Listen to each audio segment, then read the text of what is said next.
ಅಖಾಡ big fight ವಿಶೇಷ ನಾನು ಮತ್ತೆ ಮುಂದುವರಿಸ್ತಾ ಇದ್ದೀನಿ. ನಾನು ಅರ್ಕೇಶ್ ಸರ್ ಮಾತಾಡ್ತೀನಿ. ಅರ್ಕೇಶ್ ಸರ್, ಈಗ ಈ ಆರ್ಟಿಲರಿಯನ್ನು ಕಿಂಗ್ ಆಫ್ ಬ್ಯಾಟಲ್ ಅಂತ ಕರೀತಾರೆ, ಆರ್ಟಿಲರಿಯನ್ನು ಕಿಂಗ್ ಆಫ್ ಬ್ಯಾಟಲ್ ಅಂತ ಕರೀತಾರೆ, ಇನ್ಫ್ಯಾಂಟ್ರಿನ ಕ್ವೀನ್ ಆಫ್ ಬ್ಯಾಟಲ್ ಅಂತ ಕರೀತಾರೆ. ನಾವು ಮಿಸೈಲ್ ಸಿಸ್ಟಮಲ್ಲಿ ಅದಕ್ಕೆ ಆ್ಯಂಟಿಯಾಗಿ ಒಂದು ರೂಪಿಸಿ ಮಿಸೈಲ್ ಸಿಸ್ಟಮನ್ನು ನಾವು ಡೆಸ್ಟ್ರಾಯ್ ಮಾಡೋದು ಬೇರೆ. ಆದರೆ ಶೆಲ್ಲಿಂಗ್ ಅಂತ ಬಂದಾಗ ಈ ಈಚ್ ಆ್ಯಂಡ್ ಎವ್ರಿ ಶೆಲ್ಗೂ ಒಂದು ಕೌಂಟರ್ ಆಗಿ ಒಂದು ಆ್ಯಂಟಿ ಶೆಲ್ ಸಿಸ್ಟಮ್ ನಾನು ಡೆವಲಪ್ ಮಾಡ್ತೀನಿ ಅಂತ ಬಂದಾಗ ಸ್ವಲ್ಪ ಖರ್ಚಿನ ಬಾಬ್ತು ಜಾಸ್ತಿ, ಅದು ತುಂಬ ಖರ್ಚು ಮಾಡಬೇಕಾಗತ್ತೆ ನಾವು ಅಂಥೇಳಿ. ನಾವು ಕಾರ್ಗಿಲನ್ನು ನಾವು ಹೋಗಿ ಗೆದ್ದಾಗಲೂ ಕೂಡ ಟೋಲೋಲಿಂಗ್ ಆಗಲಿ, ಟೈಗರ್ ಹಿಲ್ ಆಗಲಿ, .5140 ಹಿಲ್ ಆಗಲಿ, ಈ ಥರದ ಹಿಲ್ಗಳು ವಶಪಡಿಸಿಕೊಳ್ಳುವಲ್ಲಿ ನಮ್ಮ ಫಿರಂಗಿ ದಳ ಇತ್ತಲ್ಲ, ನಮ್ಮ ತೋಪು ದಳ ಇತ್ತಲ್ಲ, ಇದು ದೊಡ್ಡ ಮಟ್ಟದ ಕೆಲಸ ಮಾಡಿದ ಕಾರಣ ಅವರಿಗೆ ಭೌಗೋಳಿಕವಾಗಿ ಅಡ್ವಾಂಟೇಜ್ ಇದ್ದದ್ದು. ಕಾರ್ಗಿಲ್ ಯುದ್ಧದಲ್ಲಿ ಅವ್ರ ಮೇಲಿದ್ದರೂ ನಾವು ಕೆಳಗಡೆ ಇದ್ವಿ.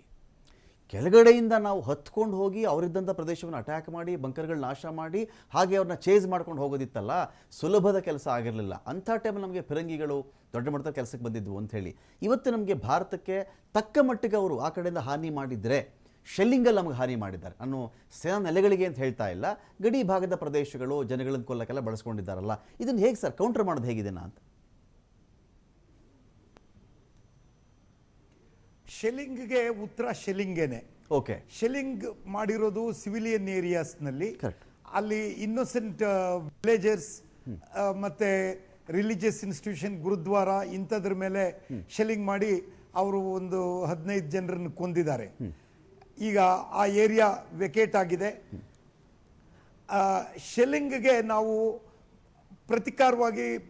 ಪ್ರತ್ಯುತ್ತರವಾಗಿ ಶೆಲ್ಲಿಂಗ್ ಮಾಡ್ತಿದ್ದೇವೆ, ಅದನ್ನು ಕೌಂಟರ್ ಮಾಡ್ತಿದ್ದೇವೆ. ಬಟ್ ಕಾರ್ಗಿಲ್ ಯುದ್ಧದಲ್ಲಿ ಒಂದು ಲಿಮಿಟೆಡ್ ಏರಿಯಾಕ್ಕೆ ಕನ್ಫೈನ್ ಆಗಿದ್ದಂತ ಯುದ್ಧ. ಈಗ ನಮಗೆ ಇಡೀ ಗಡಿ ಓಪನ್ ಆಗಿದೆ. ಪಾಕಿಸ್ತಾನದ ಯಾವುದೇ ಭಾಗಕ್ಕೆ ನಾವು ಅಟ್ಯಾಕ್ ಮಾಡ್ಬೋದು, ಪಾಕಿಸ್ತಾನ ನಮ್ಮ ಯಾವುದೇ ಭಾಗವನ್ನು ಅಟ್ಯಾಕ್ ಮಾಡ್ಬೋದು. ಬಟ್ ಇವತ್ತು ಏರ್ ಡಿಫೆನ್ಸ್ ಸಿಸ್ಟಮ್ ಅನ್ನ ನಾವು ಕೊಲ್ಯಾಪ್ಸ್ ಮಾಡಿ ನಮ್ಮ ತಂತ್ರಜ್ಞಾನ ಎಷ್ಟು ಅವ್ರಿಗಿಂತ ಸುಪೀರಿಯರ್ ಆಗಿದೆ ಅಂತ ಅಂದ್ರೆ, ಅವ್ರ ಮಿಸೈಲ್ಗಳು ಯಾವುವು ಎಫೆಕ್ಟಿವ್ ಆಗದ ಹಾಗೆ ಮಾಡಿರುವಂಥದ್ದು ಒಂದು ದೊಡ್ಡ ಸಾಧನೆ. It salutes to the professional attitude of Indian arm forces. Pakistan ಬರೀ ಅವರ ಆರ್ಮಿ ಮಾತಾಡ್ತಾ ಇದ್ರು, ರಾಜಕೀಯ ಮಾಡ್ತಾ ಇದ್ರೆ ಹೊರತು ಪ್ರೊಫೆಷನಲಿಸಮ್ನ ಅವರು ಡೆವಲಪ್ ಮಾಡಿಕೊಳ್ಳಲಿಲ್ಲ. ಅವರು ವಿದೇಶಗಳಿಂದ ಕೊಂಡುಕೊಂಡ ಆಬ್ಸೊಲೇಟ್ ವೆಪನ್ಗಳನ್ನ, ಮಿಸೈಲ್ಗಳನ್ನ ಇಟ್ಕೊಂಡು ಅವರು ಭಾರತವನ್ನು ಕೆಣಕ್ತಾ ಬಂದ್ರು. ಇದು ಒಂದು ರೀತಿಯ ದುಸ್ಸಾಹಸ. ಆ ದುಸ್ಸಾಹಸಕ್ಕೆ ಇವತ್ತು ಸೂಕ್ತವಾದ ಉತ್ತರನ ಭಾರತದ ಸಶಸ್ತ್ರ ಪಡೆಗಳು ಕೊಟ್ಟಿದ್ದಾವೆ. ಈಗಲಾದ್ರೂ ಪಾಕಿಸ್ತಾನ ಬುದ್ಧಿ ಕಲ್ತ್ಕೊಂಡು ಸುಮ್ಮನಾದ್ರೆ ಒಳ್ಳೇದು. ಈಗ ಪಾಕಿಸ್ತಾನವೇ ಛಿದ್ರವಾಗುವ ಮಟ್ಟಕ್ಕೆ ಹೋಗ್ತಾ ಇದೆ. ಒಂದ್ ಕಡೆ ಬಲೂಚಿಸ್ತಾನ, ಇನ್ನೊಂದ್ ಕಡೆ ಏನು ಪಾಕ್ ಆಕ್ಯುಪೈಡ್ ಕಾಶ್ಮೀರ್, ಅಲ್ಲಿಯ ಜನ ಇಲ್ಲಿ ಭಾರತದಲ್ಲಿರುವ ಕಾಶ್ಮೀರಿಗಳ ಬೆಳವಣಿಗೆಯನ್ನ ನೋಡಿ ನಾವು ಯಾಕೆ ಭಾರತದ ಜೊತೆಲೇ ಇರಬಾರ್ದಾಗಿತ್ತು ಅನ್ನುವಂತಹ ಮಟ್ಟಕ್ಕೆ ಬಂದಿದ್ದಾರೆ. ಹೀಗಾಗಿ ಪಾಕಿಸ್ತಾನ ಛಿದ್ರವಾಗುವ ಸ್ಥಿತಿಗೆ ಬಂದಿರೋದ್ರಿಂದ, ಆಂತರಿಕವಾಗಿ ಅವರು ಬಹಳ ವೀಕ್ ಆಗಿರೋದ್ರಿಂದ, ನಾವು ನಮ್ಮ ಈ ಸಾಧನೆಗಳನ್ನ ಬಳಸ್ಕೊಂಡು ಈಗ ರಾಜತಾಂತ್ರಿಕವಾಗಿ ಪಾಕಿಸ್ತಾನವನ್ನ ಕಟ್ಟಾಕುವ ಪ್ರಯತ್ನವೇ ಮಾಡಬೇಕೆ ಹೊರತು ಮುಂದುವರೆದು ಮಿಲಿಟರಿ ತಂತ್ರಗಳಿಂದ ಪಾಕಿಸ್ತಾನವನ್ನ ಕಟ್ಟಾಕೋದು ಮುಂದುವರಿಸಬಾರ್ದು ಅಂತ ನನ್ನ ವೈಯಕ್ತಿಕ ಅಭಿಪ್ರಾಯ. ಫೈನ್. ಸುದರ್ಶನ್ ಸರ್, ಈಗ ನಾವು ರಾಜ ಮಹಾರಾಜರ ಕಾಲದಲ್ಲಿ ಯುದ್ಧಗಳು ಅಂತ ಬಂದಾಗ ಯಾರ ಬಳಿ ಫಿರಂಗಿ ಜಾಸ್ತಿ ಇದೆ, ಯಾರ ಬಳಿ ಕುದುರೆ ಸೈನ್ಯ ಜಾಸ್ತಿ ಇದೆ, ಯಾರ ಬಳಿಯಲ್ಲಿ ಗಜಪಡೆ ಜಾಸ್ತಿ ಇದೆ, ಯಾರ ಬಳಿಲಿ ಎಂತೆಂಥ ಬಾಣಗಳಿವೆ, ಅಸ್ತ್ರಗಳಿವೆ, ಇದ್ರ ಮೇಲೆ ನಾವು ಕ್ಯಾಲ್ಕುಲೇಟ್ ಮಾಡ್ತಾ ಇದ್ವಿ. ಇವತ್ತಿಗೆ ನಾವು ಸುಮ್ಮನೆ ನಮ್ಮ ಬೆನ್ನು ನಾವು ಅತಿಯಾಗಿ ಚಪ್ಪರಿಸ್ಕೊಳ್ಳೋದು ಅವಶ್ಯಕತೆ ಇಲ್ಲ, ಅಥವಾ ಪಾಕಿಸ್ತಾನದ ಬಳಿಯಲ್ಲಿ ಏನೂ ಇಲ್ಲ ಅಂತ ನಾವು ಕಳಪೆ ಮಾಡೋದು ಬೇಡ. ವಾಸ್ತವ ಸ್ಥಿತಿ ಅಂತ ಬಂದಾಗ ಪಾಕಿಸ್ತಾನಕ್ಕೆ ಯಾರೇ ಸಪ್ಲೈ ಮಾಡ್ತಾರೆ, ಅವ್ರ ಬಳಿ ಇರ್ತಕ್ಕಂಥ ವೆಪನ್ಸ್ ಸ್ಟ್ರೆಂತ್ ಏನಿದೆ, ಟೆಕ್ನಾಲಜಿ ಸ್ಟ್ರೆಂತ್ ಏನಿದೆ, ಅಲ್ಟಿಮೇಟ್ಲಿ ಅಲ್ಲಿ ಊಟಕ್ಕೂ ಪರದಾಡ್ತಾ ಇರ್ತಕ್ಕಂಥ ದೇಶ ಆಗಿರೋ ಕಾರಣದಿಂದಾಗಿ ಅವರ ಬಜೆಟ್ ಕಥೆ ಏನು, ಏನನ್ನು ಕೊಂಡುಕೊಳ್ಳಬಲ್ಲರವರು, ಇದರ ಎದುರುಗಡೆ ಭಾರತ ತನ್ನ ಬಳಿಯಲ್ಲಿ ತಾನೂ ಕೂಡ ಉತ್ಪಾದನೆ ಮಾಡ್ತಾ ಇದೆ ಅನೇಕ ಶಸ್ತ್ರಾಸ್ತ್ರಗಳನ್ನು. ಅಗತ್ಯ ಬಿದ್ದಾಗ ಬೇರೆ ಕಡೆಯಿಂದ ಕೂಡ ತರಿಸ್ಕೊಳ್ತಾ ಇದೆ. ಫಾರ್ ಎಕ್ಸಾಂಪಲ್ ರಫೇಲ್ ಅಂತ ನಾನು ಮಾತಾಡ್ತೀನಿ. ಇದರದ್ದು ಕಂಪ್ಯಾರಿಸನ್ ಮಾಡಿದಾಗ ಹೇಗಿರುತ್ತೆ ಸರ್ ಇದು ಅಂತ? ಈಗ ನೋಡಿ, ಈ ಪಾಕಿಸ್ತಾನಿಯರು credit card, debit card use ಮಾಡ್ತಾರೋ ಗೊತ್ತಿಲ್ಲ, ಆದ್ರೆ ಅವ್ರ ಹತ್ರ 2 ಕಾರ್ಡ್ ಇದೆ. ಒಂದು ನ್ಯೂಕ್ಲಿಯರ್ ಕಾರ್ಡ್, ಇನ್ನೊಂದು ವಿಕ್ಟಿಮ್ ಕಾರ್ಡ್ ಅಂತೇಳಿ.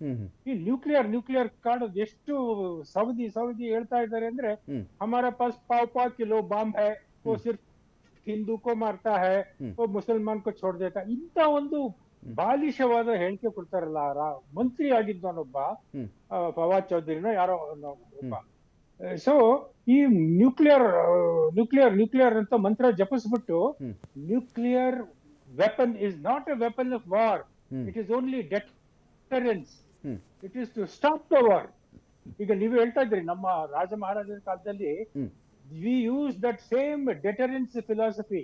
ನಾನು ಕೃಷ್ಣದೇವರಾಯರ ಉದಾಹರಣೆ ತಗೋಬೇಕಾದ್ರೆ, ಇವರು ರಾಯಚೂರು ಯುದ್ಧಕ್ಕೆ ಹೋದಾಗ 7.5 ಲಕ್ಷ ಸೈನ್ಯದ ಜೊತೆಗೆ ಹೋಗಿ ರಾಯಚೂರಿನ ಕೋಟೆ ಮುಂದ್ಗಡೆ ಒಂದು ದೊಡ್ಡ ಮಾಡೆಲ್ ಟೌನ್ ಅಂತ ಹೇಳ್ತಾರೆ, ಅದನ್ನ ನಿರ್ಮಿಸ್ಬಿಟ್ಟು 3 ತಿಂಗಳು ಕುತ್ಕೊಂಡಿದ್ರು.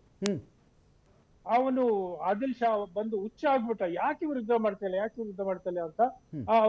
ಅವನು ಒಂದು ಸಂಜೆ ಕುಡ್ಕೊಂಡು ಬಂದು ಒಂದಿಬ್ರು ಸೈನಿಕರನ್ನ ಕೊಂದು ವಾಪಸ್ ಓಡೋಗ್ಬಿಟ್ಟ. ಆವಾಗ ಕೇವಲ 3 ದಿವಸದಲ್ಲಿ ಆ ಯುದ್ಧ ಮುಗ್ದೇ ಹೋಯ್ತು. So this is the strength of the deterrence value of nuclear weapons. It is not ಈಗ ನೋಡಿ 80 ವರ್ಷ ಆಯ್ತು last nuclear weapon was used, and there is no question of using nuclear weapon as a weapon of war. Ukraine nallu ittu, when Soviet Union got disintegrated, Ukraine nallu tumba nuclear weapon ittu. They understood ee joker ಏನಿದಾನಲ್ಲ Zelensky, ಅವನು ಬರೋಕ್ಕಿಂತ ಮುಂಚೆ ಅಲ್ಲಿ political ಸ್ಥಿತಿ ಚೆನ್ನಾಗಿರ್ಲಿಲ್ಲ. So ಅದು ಯಾವಾಗ ಯಾರ ಕೈಗೆ ಈ ನ್ಯೂಕ್ಲಿಯರ್ ವೆಪನ್ ಹೋಗುತ್ತೋ ಅಂತ ಹೇಳಿ ಬುಡಾಪೆಸ್ಟ್ ಅಗ್ರಿಮೆಂಟ್ ಒಂದು ಮಾಡ್ಕೊಂಡು ಈ US ಮತ್ತು ಯುರೋಪಿಯನ್ ಯೂನಿಯನ್ಗಳು ಆ ಯುಕ್ರೈನ್ ನಿಂದ ಈ ನ್ಯೂಕ್ಲಿಯರ್ ವೆಪನ್ ಗಳನ್ನ ಕಿತ್ಕೊಂಡು ಅದನ್ನ US ಗೆ ವಾಪಸ್ ಕೊಟ್ರು. ಇದ್ದಿದ್ರೆ ಅದು ಏನಾಗೋದು ಗೊತ್ತಿರಲಿಲ್ಲ, because this comedian Zelensky would have resorted that. ಈಗ ಅದೇ ಒಂದು ಮನಸ್ಥಿತಿ ಪಾಕಿಸ್ತಾನದಲ್ಲಿ ಇರೋದ್ರಿಂದ we have to treat very carefully using the international pressure. So ಅವರಿಗೆ ಯಾರು ಚೈನಾದ ಮೇಲೆ ಬಹಳ ಐರನ್ ಬ್ರದರ್ಸ್ ಫ್ರೆಂಡ್ಸ್ ಅಂತ ಏನೇನೋ ಬೊಗಳೆ ಬಿಡ್ತಾರೆ. But China is A real estate rowdy. ಅವರಿಗೆ ಎಲ್ಲಿ ರಿಯಲ್ ಎಸ್ಟೇಟ್ ಸಿಗುತ್ತೋ ಅಲ್ಲಿ ಇರ್ತಾರೆ, ಸಾಲ ಕೊಡ್ತಾರೆ, ಸಾಲದ ಶೂಲೆಯಲ್ಲಿ ಸಿಗಿಸ್ಕೊಡ್ತಾರೆ. They are not doing any charity to Pakistan. Same with Turkey is that country itself is instable. ಯಾವಾಗ್ಲೂ ಒಂದ್ಸರಿ ಡ್ರೋನ್ಗಳ ಬಗ್ಗೆ ಒಂದು ಅಗ್ರಿಮೆಂಟ್ ಮಾಡ್ಕೊಂಡಿದ್ರು, ಈಗ ಅದನ್ನ ಕೊಟ್ಟಿರ್ಬೋದು. ಅದಿಷ್ಟು ಬಿಟ್ರೆ there are no friends to Pakistan.